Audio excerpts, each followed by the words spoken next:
నమస్కారం. నేను గతంలో చాలాసార్లు చెప్పాను. మతం ఏదైనా తప్పు జరిగితే నేను ఎత్తి చూపుతా, తప్పు చేసిన వాడిని చీల్చి చెండాడుతా నా మాటలతో అని. చాలామంది మీరు హిందువులు ఏం చెప్పరు, హిందువులు ఏం చెప్పరు. ఇప్పుడు నాయన హిందువులు ఎవడన్నా దొరికితే అసలు ఫస్ట్ నేనే ఏకి పారేసిదా అన్న. అలా ఇప్పుడు అశోక్ ఖతార్ అని చెప్పేసి ఒక యదవ, వాడు మర్చెంట్ నేవీలో పనిచేశాడు. వాడికి ఇంగ్లీషు, హిందీ, మరాఠీ మూడు బాగొచ్చు. నాసిక్లో ఒక ఆఫీస్ తెరిచాడు. ఏంది, మొదట సంఖ్యాశాస్త్రం ఉన్నట్టుగా న్యూమరాలజీ అన్నట్టు ఎవరైనా కనుక వెళ్ళినట్టే వాళ్ళు డేట్ ఆఫ్ బర్త్ అడిగి కొంచెం అటు ఇటు లెక్కలు చూసేసి చెప్తూ ఉండేవాడు. ఇది కాస్త ఆ నోట ఈ నోట పాకి నెమ్మదిగా రాజకీయ నాయకులు డబ్బున్న దాకా పోయింది. ఇక మనోడికి ఖాతా ఓపెన్ చేశాడు. ఏంటి ఖాతా అన్నప్పుడు ఇక వాడిని కలవాలన్నా అపాయింట్మెంట్ తీసుకోవాలన్నా లక్షల్లో అక్షరాలు ఇప్పుడు వాడి దగ్గర 100 కోట్ల పైగా ఆస్తుంది. వాడి వయసు 67 సంవత్సరాలు. ఇది కాదు విషయం ఏంటంటే వీడిని కలిసినటువంటి వాళ్ళల్లో మహారాష్ట్ర మహిళా కమిషన్ చైర్పర్సన్ రూపాలి కూడా ఉన్నారు. ఇప్పుడు ఆమెనేమో ఎవరైతే దేవేంద్ర ఫడ్నవీస్ అంటే సీఎం, మీరు వద్దు రాజీనామా చేయండి అని చెప్పటం, మొన్న 18వ తారీఖు నుంచి కూడా ఆమె రావట్ల. ఎందుకు? ఈ అశోక్ ఖతార్ అనేవాడు 2022లో తన దగ్గర ఒక మహిళ వచ్చింది. మహిళ వచ్చినప్పుడు వాడు ఏం చేశాడు, ఇదిగో నేను నీకు ఇస్తున్నటువంటి ఈ తాయెత్తు కట్టుకో,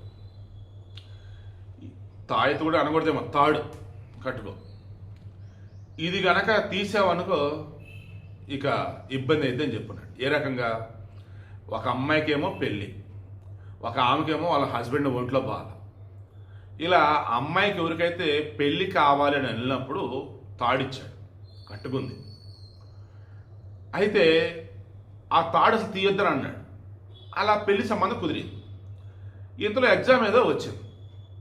ఎగ్జామ్ రాయడానికి వెళ్ళినప్పుడు తాడు తీసేసి ఎగ్జామ్ అయిపోయి వచ్చేసరికి ఆ పెళ్లి సంబంధం క్యాన్సిల్ అయింది.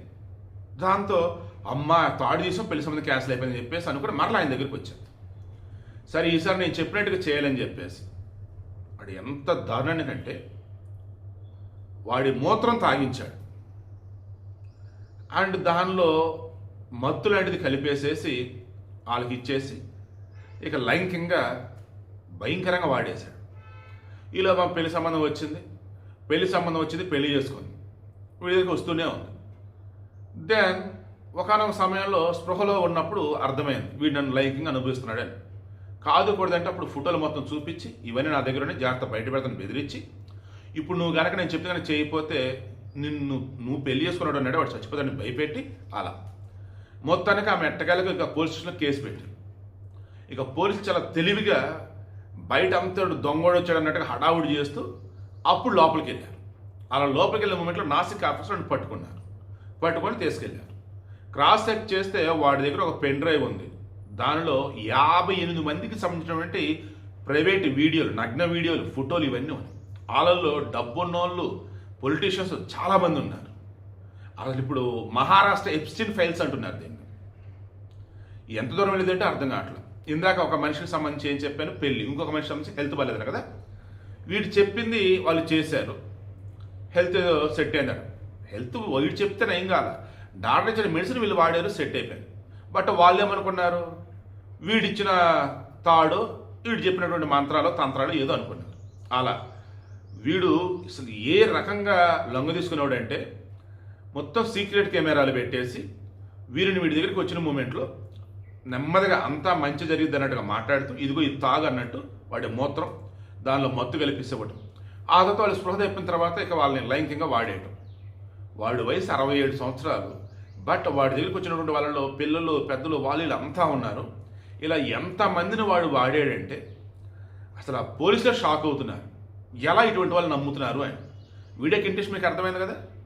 ఇప్పటికైనా సరే గుర్తుంచుకోండి, క్రైస్తవులైనా, ముస్లింలైనా, సిక్కులైనా, బౌద్ధులైనా, హిందువులైనా, ఎవరైనా కానీ దేవుడు ఉన్నాడన్నది నిజం. మీ ఎఫర్ట్స్ మీరు పెట్టాలన్నది నిజం. కర్మణ్యేవాధికారస్తే మా ఫలేష కదాచన మా కర్మ ఫలహేతుర్పు మాతో సంగోస్వ కర్మని. కర్మను ఆచరించేందుకు నీకు అధికారము కలదు, కానీ ఆ కర్మ ఫలితం అందు నీకు అధికారం లేదు. అలా చెప్పేసి కర్మలను ఆపరాదు. సో భగవద్గీత శ్రీష్ట పరమాత్ముడు చెప్పింది ఇదే. ఇది తెలిసి కూడా ఎవడెవడో దగ్గరికి పోయి చెప్పయ్యా ఇవ్వయ్యా ఆ పూజ ఈ పూజ ఏంది అసలు ఇది? క్రైస్తవులేమో కొబ్బరి నూనెలు, కూటములు, ప్రార్థనలు, అదనేది హడావుడి. ముస్లింకి సంబంధించిన తాయెత్తులు అవన్నీ ఇవన్నీ. ఇక్కడ హిందువులకు సంబంధించి వచ్చేసరికి ఇదిగో ఆ పూజ ఈ పూజ అది కట్టుకో ఇది కట్టుకో. ఇది నేను చెప్తున్నది దేని గురించి? ఎవరైతే నకిలీ బ్యాచ్ ఉంటారో వాళ్ళ గురించి చెప్తున్నా. జెన్యున్గా ఉన్నటువంటి వాళ్ళు చక్కగా ఒక మంచి దీవెన, చక్కగా ఒక మంచి మాట, ఏ మతమైనా చాలు. ఇంకెప్పుడు కలలో కూడా దిక్కుమలని ఎదవలని నమ్మి అన్యాయంగా మోసపోవద్దు, ఆడోళ్ళు బలి కావద్దు.